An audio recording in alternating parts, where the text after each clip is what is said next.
Allow me to introduce you to Steins, which starts off with this guy called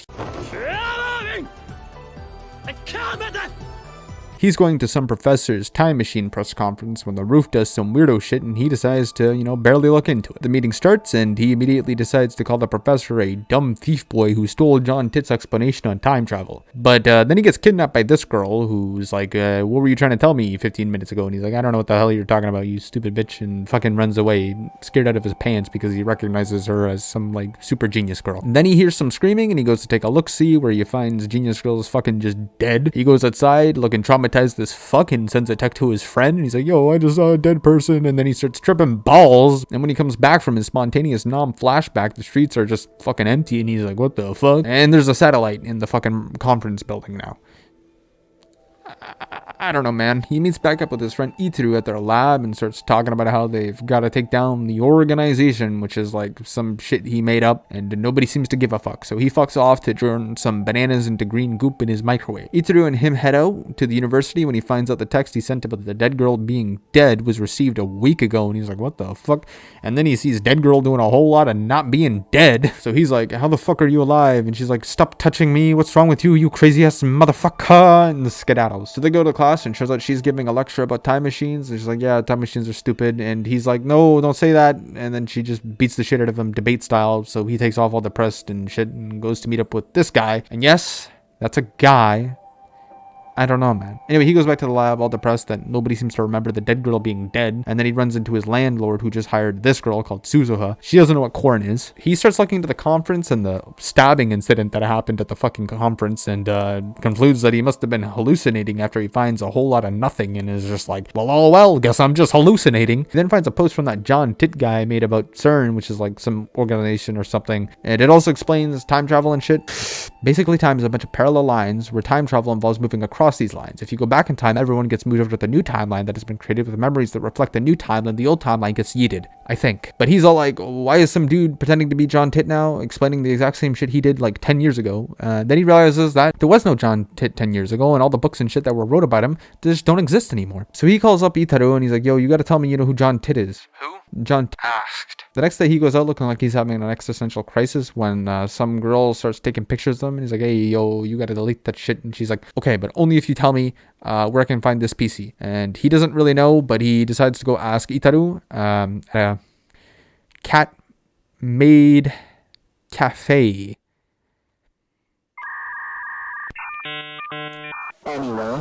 He tells him that it's an IBM 5100, a legendary PC that probably doesn't actually exist, and he's like, cool story, bro. So he lets her know that it probably doesn't exist. Then they go back to the lab and start fucking with their banana goop microwave thingamabopper, and this time when they put the banana in, it just fucking hits the fat adios. So they're like, what the fuck? Did the banana just teleport? And then they look around and it turns out the banana is actually back on its bunch as a puddle of green goop. And they're like, what the fuck? How the hell? What the? And then Dead Girl shows up and she's interested in the green goop microwave thingamaboppers. So she's like, let me take a look. And he's like, only if you join our labs. So she agrees and joins the lab for like a temporary period. They start experimenting more with the fucking green goop microwave banana thingamabopper. And fucking this girl, we'll just call her Trumpet. She opens it early. Some shit happens and a message was sent to the past. So he concludes they've made a time machine.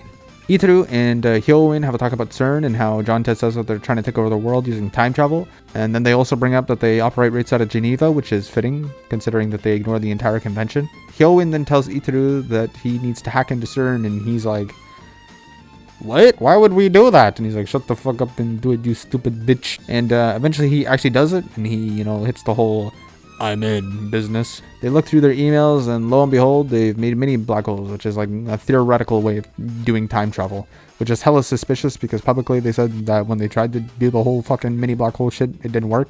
And as it turns out, someone died during these experiments. Now you'd think that they would realize that maybe they're a little way over their heads right now, but nah, they don't. They keep fucking around. Whatever, man. They find some coded text in the database, and Dedede can't figure it out, so Hyoin decides to try to ask John Tidd if he might know anything about it, and he tells him that he needs an IBN to translate that code. So he's like, well, we gotta find this IBN then, so we can fuck over CERN. Anyway, the trumpet calls him up and is all like, yo, so the cat maid, she has seen the IBN at some point, so he heads over, and she tells him that she saw it at a shrine, like, way long ago. So he goes to ask this guy about it, and he's like, oh, yeah, we got that. So he gives him the IBN, because apparently Papa Shrine said that some dude would come looking for it in like 10 years or something when it was given to him like 10 years ago. So they give it to Itaru, he takes a look through it, and as it turns out, fucking CERN has been doing a lot of time travel experimentation shit. Like, no shit, buddy. Of course they are. What did you think was happening when they fucking had mini black holes? They do a deeper dive and find out that there's a whole lot of experimentations where human is dead and fucking jelly people are hanging around because of time travel nonsense. So Hyoin goes to the rooftop and comes up with quite possibly the dumbest plan possible. The plan is that they will have a time machine before CERN has a time machine, which is, quite notably is not a plan at all. It's just a fucking, I don't know what it is. So they start experimenting with the D-mail, which is like just the name they gave to the fucking mail that they can send to the past. So he hits up Picture Bitch and he tells her about the IBN and how they found it, but he's like, you can only look, you can't actually take it. So she shows up and nobody will shut the fuck up about the goddamn time machine that they just created, and now this fucking lady knows about the time machine they just created, and you guys just don't know this fucking lady, so why are you telling her about the goddamn time machine that you just created? What the fuck is happening? But then in a turn of events, he actually comes up with a good plan, and he's like, yo, let's use this fucking D-mail to win the goddamn lottery. And everyone's like, sure, okay, why not? And this fucking bitch is trying to touch the IBN. They decide to stick the fucking trumpet on her to have her watch her so that she doesn't fuck with the IBN. So he sends a mail to win the lottery and arrives in a new timeline, and everyone's memories reflect the new timeline except his own for some reason, which actually reflect the previous timeline he was in, along with any other previous timelines. But the him of this timeline gave the numbers to this guy who copied them wrong, so they didn't win the lottery. Fucking nice going, dipshits. He then decides to start testing his ability to remember past timelines, and lets fucking Picture Bitch use the time machine, and she sends a message to herself from the past to not change her phone, and then the timeline changes and she disappears, and everyone's like, who's Rem? But she's not done. She just stopped talking to them after she received the message from herself in the future. Also in this timeline, this guy learned about the D-mail, and he asked them to let him use it so that he can send a fucking pager message to his mom to start eating some veggies so that he will hopefully turn into a girl. Yeah. Okay. Somehow it fucking works. I don't know, man. Then these two goobers are talking about time machines in public, and Catgirl overhears them. Like, come on, you people. I'm trying to keep this a little on the down low. We're talking about like one of the most powerful inventions to ever be created, and you people can't shut the fuck up about it for like 10 seconds. Oh, and the IBN went missing at some point, but don't worry about it. Apparently it wasn't there at the shrine in this timeline, or rather, it wasn't at the shrine anymore, as they had it at one point. So the shrine had it, but it went missing, and now they can't get it to the lab. Then he hears fucking Picture Bitch and chases after her while she's freaking out trying to find the IBN in this timeline. The trumpet actually knows who the fuck she is. So, you know, there was a change there. They go over to Catgirl's place and they ask her if she knows anything about the IBN, and she says that she'll tell them about the IBN if they let her use the time machine, but she won't tell them why. So she sends a message to the past, the timeline changes, and her dad shows up, but he says that he never gave the IBN to the shrine, so they all leave just fucking confused as fuck. Then Suzuha tells Hyoin that she's been looking for her dad, but if she can't find him today, then she's gonna leave tomorrow. So he feels kind of bad for her, and he's like, okay, let's throw a party to either cheer her up if she doesn't find her dad, or celebrate her finding her dad if she does find her dad. Suzuha doesn't show up to the party, so he sends an email to himself to follow her no matter what. Fucking creepy ass motherfucker, which creates a timeline where she does go to the party and stays to look for her dad a bit longer. Then they realize they can probably send memories back in time as data, which they will call a time leap, but to do that they need some parts. So Hyoin goes to get them and runs into Picture Bitch again and tells her about the time leap, and she's still weird as fuck and takes off. He goes back to the lab, and Dead Girl's all sad that her dumb fuck dad hates her, and he makes a promise with her to reconcile with him somehow. I don't know what he thinks he's gonna do, but he makes the promise anyway. He then gets a picture of a decapitated doll and learns that CERN might have tracked them down, you know, because they fucking hacked into them and shit, and they noticed. So now the dude is actually kind of scared and decides not to use the fucking time leap machine, and instead decides that he'll just fucking donate it to some organization. So they throw a party to celebrate the time leap machine probably being created. You know, they're not entirely sure, but they throw the party anyway. And Suzuha's like, oh fuck, I gotta go at one point, and takes off. And everyone's like, what the fuck's her problem? And then a bunch of guys with guns show up with this bitch. Turns out they all work for CERN and Facebook, and they kill the trumpet. Okay, they don't actually work for Facebook, but they do work for someone called FB. Then Suzuha comes back and just bops everyone, and they take the opportunity from the confusion to go back in time using the time leap machine to try to save the trumpet. You know, this guy's not trying to fail a music class, so he goes to find the trumpet, and a dead girl hits him up, and she's like, hey, did you time leap? And he's like, fuck yeah, but I no time to explain. I gotta go. Motherfucker, there is so much time to explain. Even if you felt like you didn't have enough time to explain, you just go back a few more hours. You fucking emotionally distressed idiot. Anyway, he manages to find her and tries to run away with her, but they get jumped, and a car introduces itself to the trumpet's cranium. So he goes back in time again and tries to take her to a distant ass fucking train station, and he gets there in time, but fucking this kid yeets her into the tracks. Jesus Christ, bro. He tries a few more times and things go about just as well. You know, he can't seem to save the fucking trumpet. But then he has an idea to try and get Picture Girl alone. So he's like, texts her and he's like, yo, this is not an ambush. Meet me alone and I'll let you know on some secrets about the fucking time machine. So he puts a laser tag blaster up against her back, and so she sends a message to somebody, and somehow he doesn't notice. He asks her a couple questions that don't really matter, and then gets knocked out. And then when he wakes up, they're getting ready to jump the lab, and he's like, no, please don't kill my friends. And she's like, get fucked, idiot. She does again, and he goes back in time and tells fucking dead girl about it, and she's like, okay, go back further in time, and we can try to figure something out. And while he's explaining the situation to the fucking dead girl of the past, Suzuha shows up and she's like, yo, so if you want to save the trumpet, you gotta go to a new world line. And a world line is like a bunch of timelines that are like super close together, and they all have the same destination but aren't exactly the same. In this world line known as Alpha, the fucking destination is where the trumpet fucking dies, and they need to get to a timeline where that shit doesn't happen. So they're like, we gotta move over to timeline Beta. Suzuha then reveals that she was John Tit the whole time, and that the satellite was no satellite at all, but a time machine. Which does raise a couple questions. If it's a fucking time machine and not a satellite, then how the fuck did the government not realize that this is not a fucking satellite? You know, they have to have some way of tracking these things, right?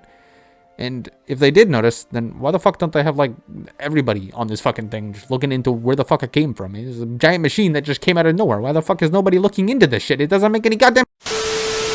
Suzuha then explains that CERN was watching for any communications related to time travel, and that her mission is to go to 1975 to get an IBN so that she can bring it to the present so that he can delete the message from CERN's database. But SpaghettiOs. Turns out that the fucking storm that occurred the day that she was trying to leave actually broke her time machine. So he goes back in time a couple days so that he can maximize the amount of time that they have to fix the time machine. So Itaru starts working on it, and he tells that girl that she needs to start working on the time leap machine just in case he fails, so that he can go back in time and try something out. In the meantime, Okabe and Suzuha try to find her dad, since, you know, they got fucking nothing better to do at this point. After committing a couple hate crimes, I'ma bust out some questions, yo, so holla at your boy! Word to your mother. Okabe ends up finding out that her dad was Itaru the whole time. After Itaru fixes the time machine, she goes back in time, and side note, this time machine can only go backwards in time, so she has to live out the rest of her days until she can give the time machine to Okabe in the present. They then receive this letter which tells them that she failed to get the IBN because when she went back in time, the time machine wasn't fixed correctly, and she had amnesia and forgot her mission for 24 years, and she became really depressed, and you know what? We're just gonna leave it at she's not alive anymore. So Okabe sends a D-mail to himself to stop himself from stopping her from leaving on the day that she was supposed to leave during the thunderstorm. That way the time machine won't break and she won't lose her memories when she goes back in time. Unfortunately in this timeline, you know, she still fucking dies, but it's of a sickness instead of, you know, that other thing that killed her last time. Dead Girl then reasons that they should be able to recover the IBN if Okabe undoes the previous emails, as he did have the IBN in a previous timeline. He starts with Cat Girl as he figures it's probably important to go in order. She doesn't remember the email though, since, you know, it was fucking sent in a different goddamn timeline, but he's able to jog her memory somehow. And then he's like, yo, you gotta tell me what the fucking message was so I can delete that shit. And she's like, no, I can't do that. My dad is gonna die if I do that shit. But then she fucking agrees eventually because she's like, oh, I don't want the trumpet to die either. So they undo the email, and her dad fucking dies. Is pretty fucked up, dude, but the IBN returns to the shrine. Unfortunately, it only returns to like a year prior and is still missing presently. He then tells this girl that she needs to go back to being a dude so that they can fucking get the IBN, and she admits that the reason the IBN broke was because she fucking broke it when she was cleaning. Apparently that's only something that would happen if you were a woman. I don't know why. He changes her back into a guy, but still no IBN. So he fucking moves on to this bitch. He tracks her down and finds her sitting there looking creepy as fuck. So he fucking steals her phone and introduces her to the concept of gender equality. Then finds out that she sent 2 messages. The first one was about the phone, and the second one was about fucking where the IBN was. So he tries to send a message to her to stop her from going to get the IBN, but shit doesn't work. Luckily though, by the end, she does tell him where the IBN is. So he stakes it out to figure out who FB is, since he figures if he can send a message from their phone instead of her phone, that it'll actually convince her to not look for the fucking IBN anymore. They see the landlord at some point, pick up the package, and they're like, okay, let's question him about it. So they ask him, and then he's like, yes, I am FB. So he fucking kills Picture Bitch and then also dies. Then they use his phone to tell Picture Bitch to stop looking for the fucking goddamn IBN, and they're finally able to recover the IBN, but he's like, oh, wait a minute, if we have to undo all the emails, then doesn't that mean fucking dead girl has to go back to being dead? So he's like, oh shit, no, fuck, no hack, we're not gonna hack. And they're like, what the fuck, didn't you just say that fucking the trumpet's gonna die? Shut the fuck up, we're not doing it. So he tries to find another way to do it without hacking into CERN, and of course that shit doesn't work. He eventually does tell Dead Girl that, you know, the only way to save the trumpet is for her to die, and she's all sad, but she's like, yo, you gotta save the trumpet anyway. They have a bit of a smooch. He heads back to the fucking lab and deletes the message from Zane's database, and she fucking dies, but then he gets a call from guess who? That's wrong. It's actually fucking Suzuha. And she's like, yo, you gotta help me save Dead Girl. To do this, they need to head to another world line called the Steins Gate. This is the fucking Sigma world line. Also, Suzuha's time machine can go forward in time in this beta world line. So he goes to Dead Girl's death spot and waits after going back in time. It turns out the professor man was her dad, and she's trying to give him a research paper, and she's like, yo, let's publish this under both our names. It's about time machines. People will see you as a genius. But he's like, nah, this shit's mine now, and tries to beat her up. But Okabe's like, yo, stop that shit. And then he tries to stab him, but fucking Dead Girl sacrifices herself for her dumbass dad. Then they go back to the present, and he's fucking not doing so well, but the trumpet is like, yo, stop being a pussy, go back in time. And then he gets a fucking D-mail from his future self, who sent a whole ass video. The video basically says that what has been done cannot be undone, so what he needs to do is convince himself that she did die, even if she isn't actually dead. So he goes back in time, he has fucking Professor Man stab him, and then he fucking scares him off by fucking being creepy as fuck, and then he tases Dead Girl and puts her in a pool of his own blood, and then goes back to the present, and everybody's alive except for Suzuha, because, you know, she's not fucking born yet.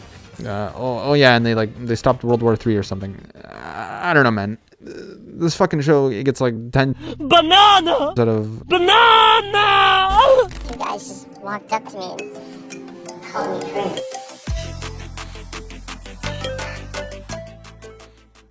And if you're a Giga Chad like me, like and subscribe this video and turn on bell notifications. Don't be a little pussy soy boy beta cuck. Subscribe to Iron Dud now.